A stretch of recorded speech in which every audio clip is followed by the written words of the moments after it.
కడప జిల్లా కొండాపురం మండలంలో కాల్పుల కలకలం రేగింది. సోలార్ పరిశ్రమలో పన్నుల విషయంలో ఇరు వర్గాల మధ్య ఘర్షణ తలెత్తింది. కొండాపురం మండలం కోడూరు సమీపంలో సోలార్ పరిశ్రమలో మట్టి పనులు చేసే విషయంలో బీజేపీ టీడీపీ వర్గాలు రాళ్లతో ఘర్షణకు దిగారు.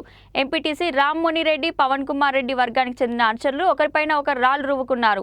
రామ్మోనిరెడ్డి తన తుపాకీతో గాల్లోకి 2 రౌండ్ల కాల్పులు జరిపినట్లు కొండాపురం పోలీసులు తెలిపారు.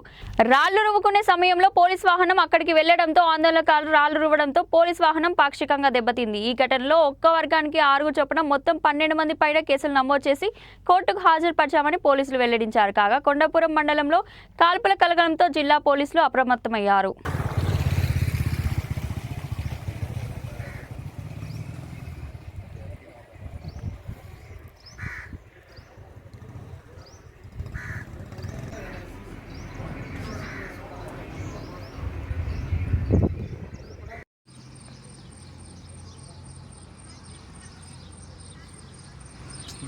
బండి ఫోటో బండి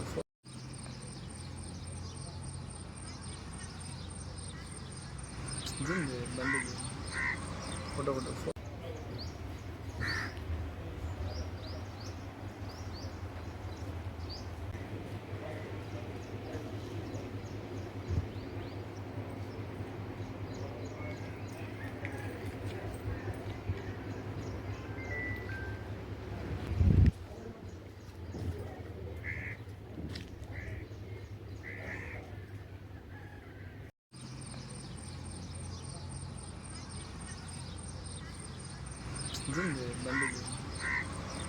ఫోటో